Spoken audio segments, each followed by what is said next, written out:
Hello guys, welcome back to another Seki's Reef video. Today we're going to be doing a long-term review on the Waterbox Peninsula Mini 25. So without further ado, let's get into the review.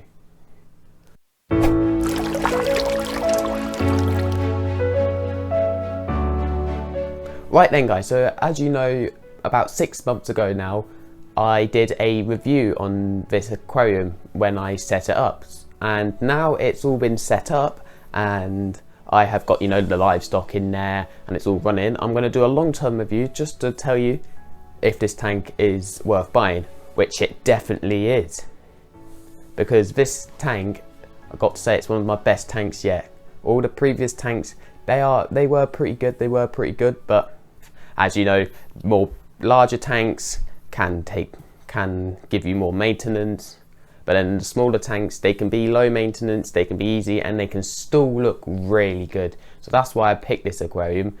I was gonna go for some type of lagoon type of aquarium because I really like, the shallow tanks. I can imagine a shallow lagoon and I can look down from the top and that. But in the end, I got the Waterbox Peninsula Mini because I knew loads of people had really good success and people really liked it, and I'm not gonna lie, I totally agree with them. As you probably know by now, this tank does not have a skimmer in it at all. So when I started off this aquarium, I was a bit wary about nutrients issues and if the filtration I got in there now could handle all the waste that's being fed into the filtration. But after this 6 months, it's really gotten to a point where there's nearly no algae in there anymore.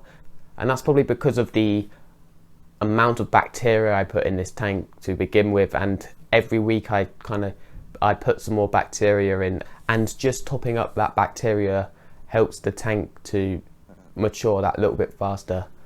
At this moment, the tank does not need a skimmer, and I'm not planning to add a skimmer to this aquarium.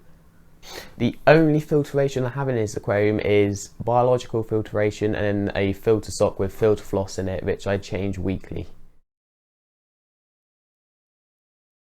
And that's all that keeps the aquarium clean and healthy, which to my surprise works. Like in the other tank, in my Red Sea Reefer 170, I had a skimmer, I had a UV sterilizer, I had the bio balls, I had 2 filter socks, a filter cup, I had rower foss in it, I had loads of stuff in it, and the tank still wasn't the best. This tank's totally better. So sometimes overthinking it all can sometimes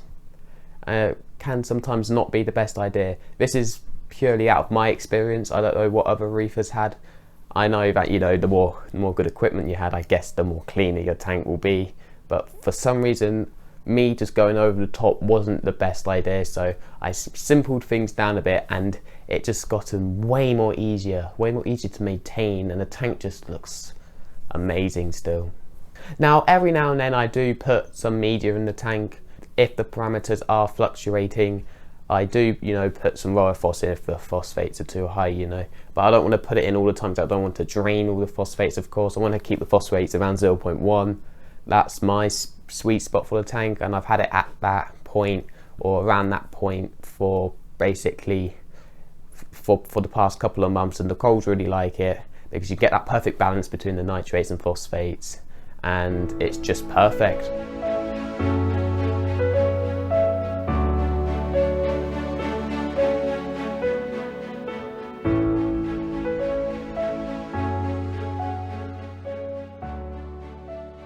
The only thing about this tank that is quite negative is that the stock pump isn't the best. I know some people use the stock pump and it is okay, but for me, because I'm in my room, it's too noisy at night time and it creates a lot of vibrations throughout the tank, and some of the fish in my tank don't appreciate it.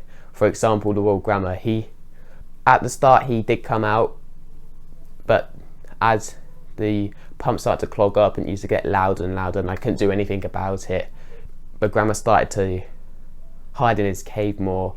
So then that's why I bought a new pump and it's the Eheim make. It's really good make, very compact, smaller than the stock pump, and it's very quiet. When you turn it on, you cannot hear anything.